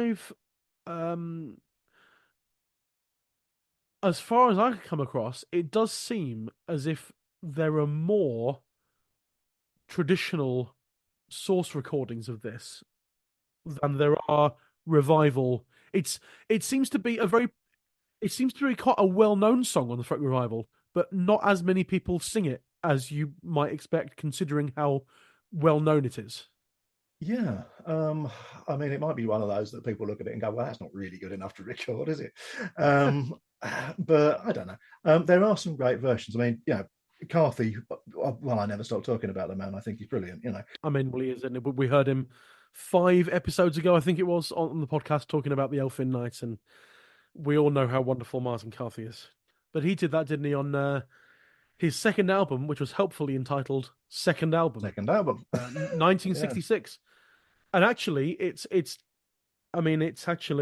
duo album, really, isn't it? Because I think it's technically labelled as Martin Carthy with Dave Swarbrick. Yeah. Yes, I understand there was some contractual reason why it was done like that. Oh, okay. But... Yeah, and that's got the two Butchers on it, and that famous one of him singing Lord Franklin is there. Yeah. And Bruton Town. That's next week's episode of In the Roud. And Box on Her Head, which is a song you did on the same album with Pilgrim's Way. Yeah, yeah. Although that's not you singing that, came... is it, though? That's someone else. No, that's Jude singing. That's right, yeah. So that one came out of a book. I do remember where that one came from. Anyway, it's a good Martin Carthy album, that one. He said, his sleeve notes said, from the version is from the Cecil Sharp manuscript. But yeah, Carthy, that's always a good one. What else have you got for us? Okay. So, Griffin. Ah, Griffin. Yeah, yes. Griffin. Folk rock with harpsichords and drum horns. Like all Griffin stuff, it's very, very strange, but it's required listening. You've got to check that one out. Yes, they're good fun. If you like that sort of thing, I'm a big fan of. I've not listened to much Griffin actually, but I'm a big fan of Graham Taylor, the guitarist.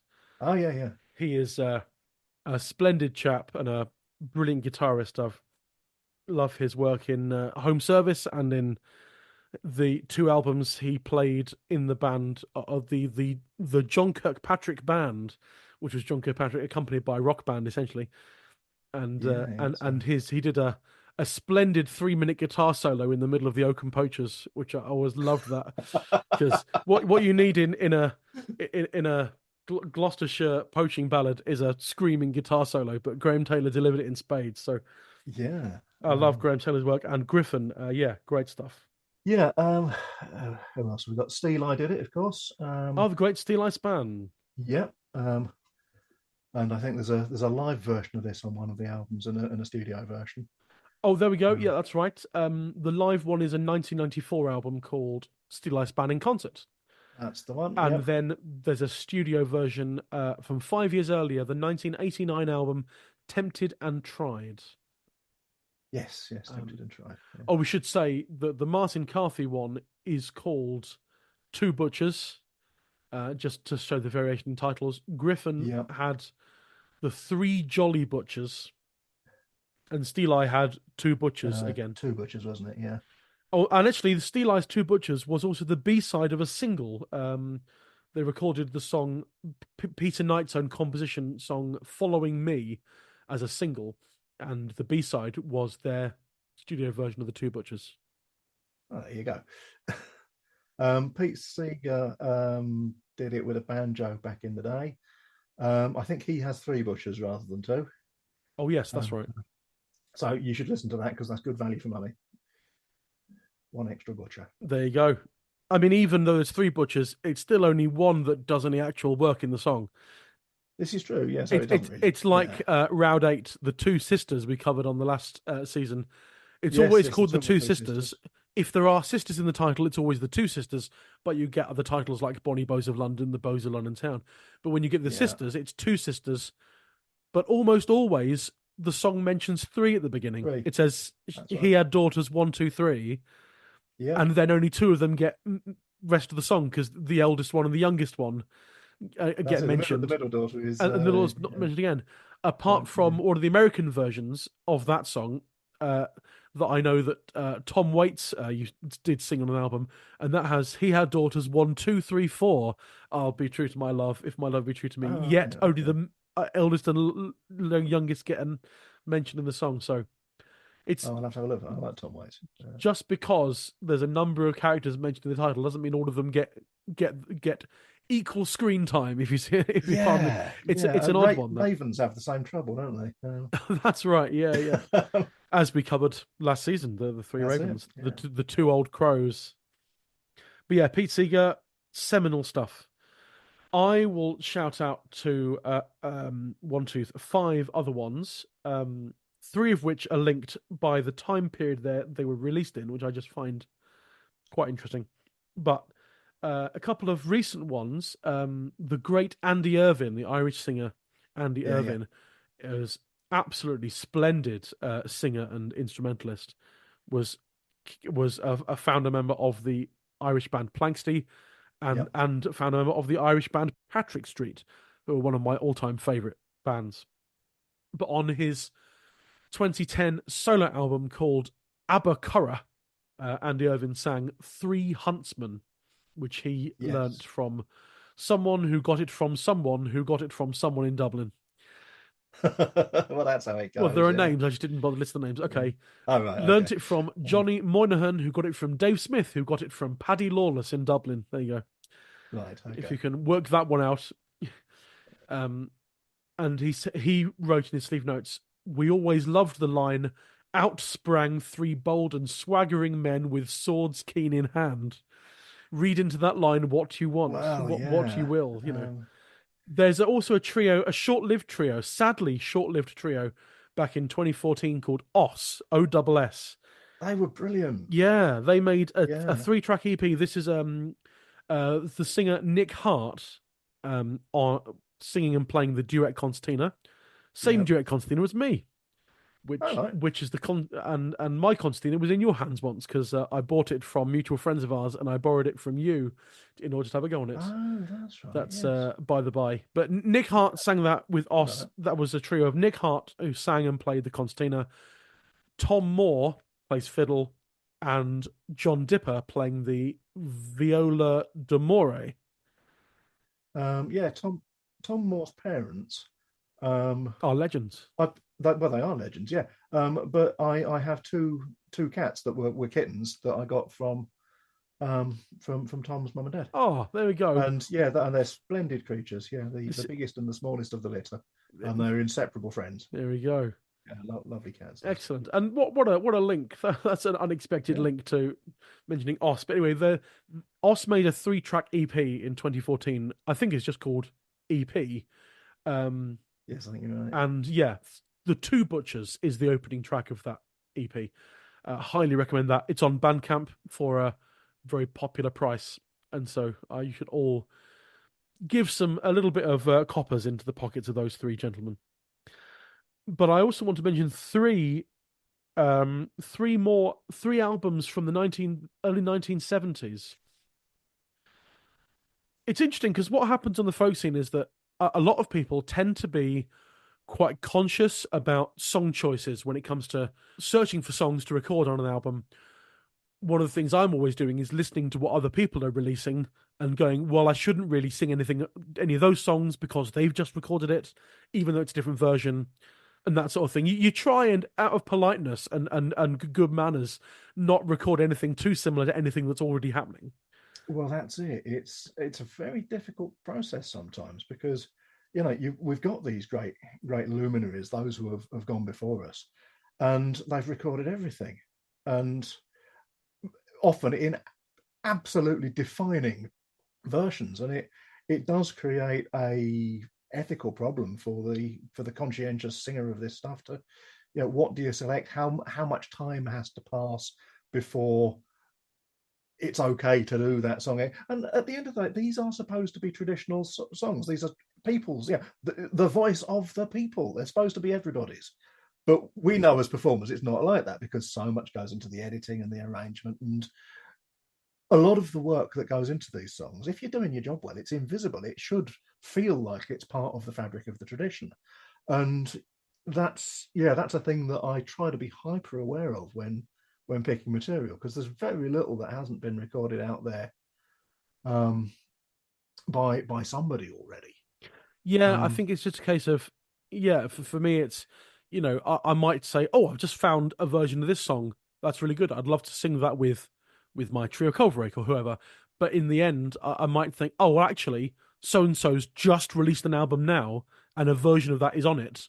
So in the mindset of this is commercial music making and we're releasing records, I'd better not do that song because it's already in the public consciousness because of them. So maybe I'll leave it a few years.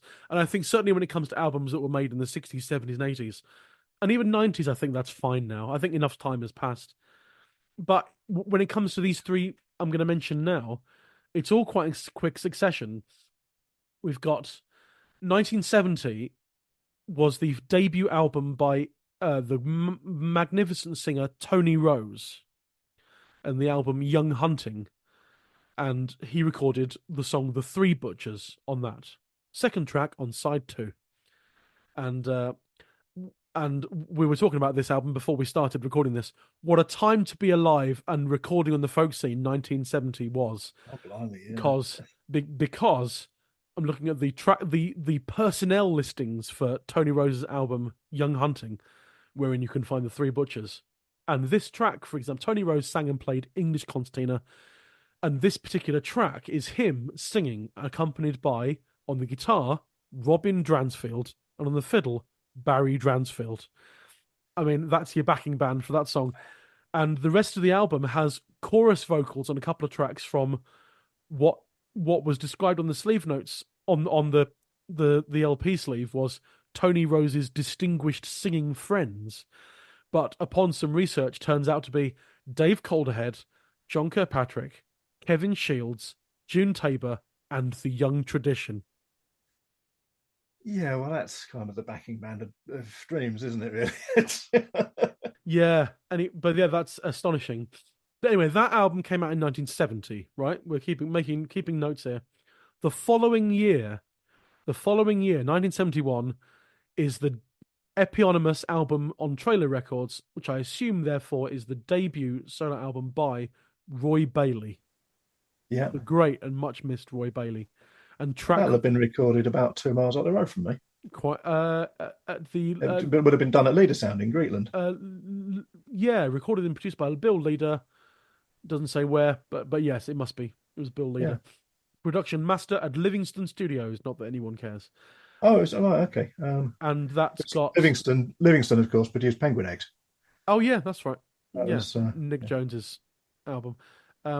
But this is 1 year later, after Tony Rose's album.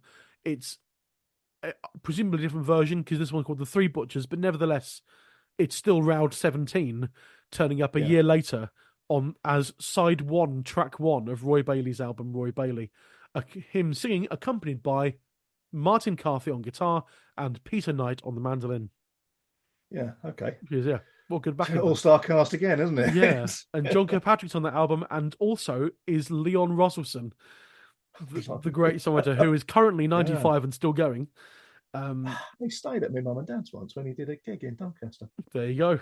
Yeah. But yeah, so that's 1971.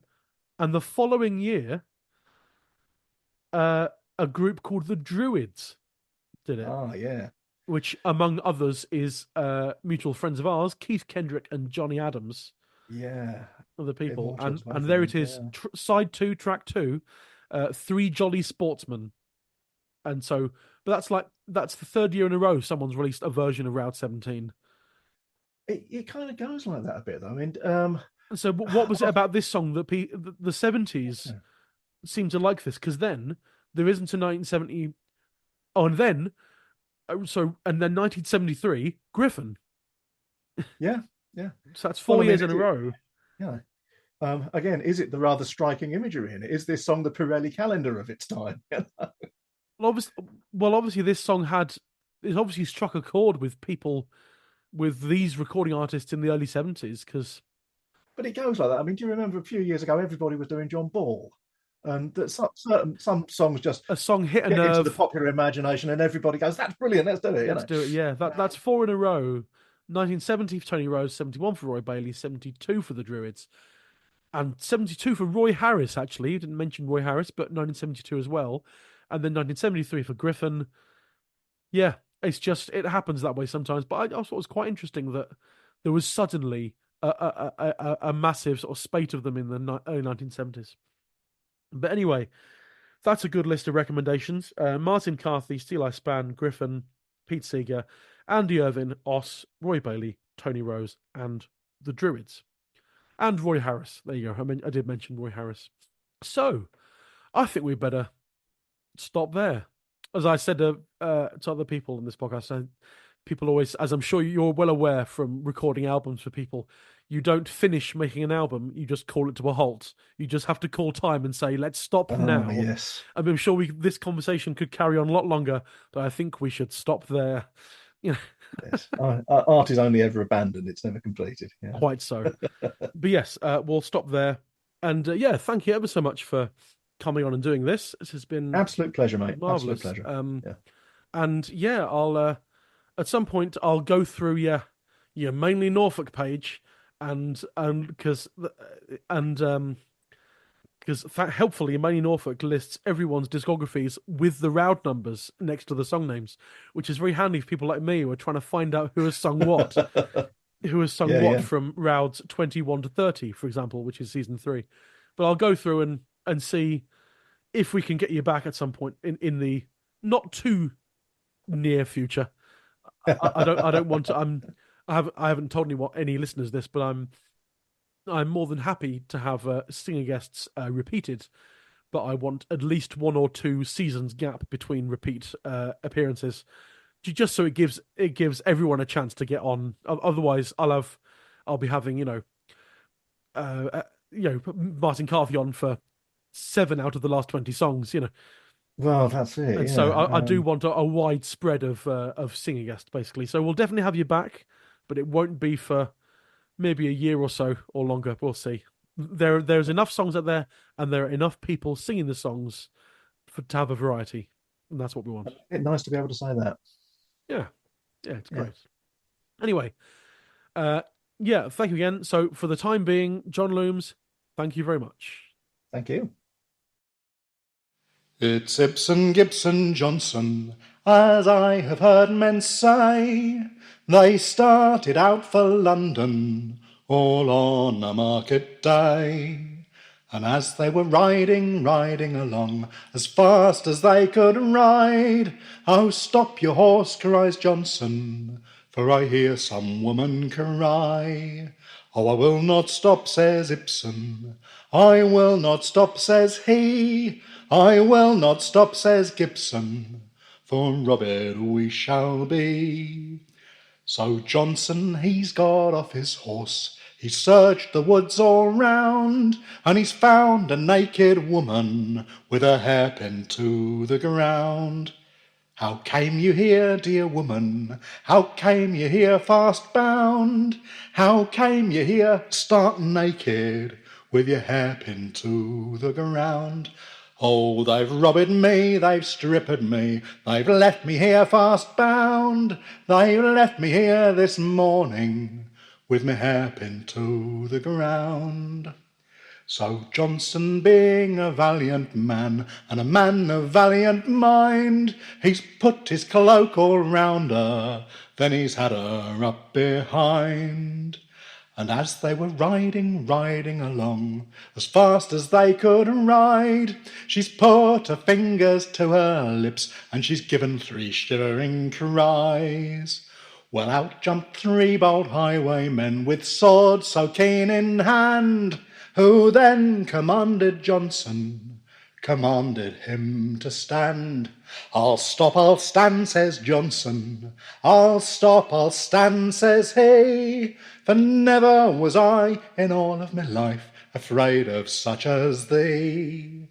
Well, 2 of them he quickly slew, and the 3rd he did not mind, but that false young woman took a knife, and she stabbed him from behind. Poor Johnson, he span round about, and he fell down to the ground, and he cursed that wretched woman who's given him his death wound.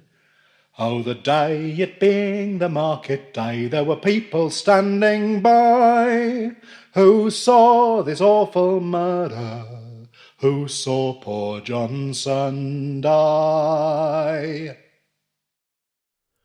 That was Jon Loomes singing Ibsen, Gibson, Johnson.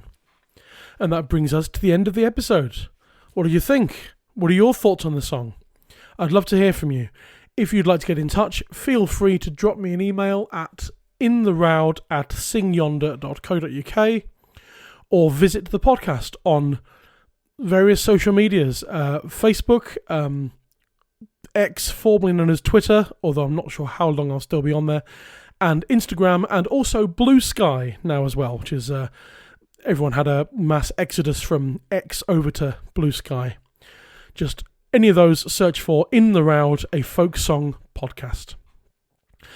If you're enjoying the podcast, I'd very much appreciate it if you would give us a little rating and review on wherever you get your podcasts from.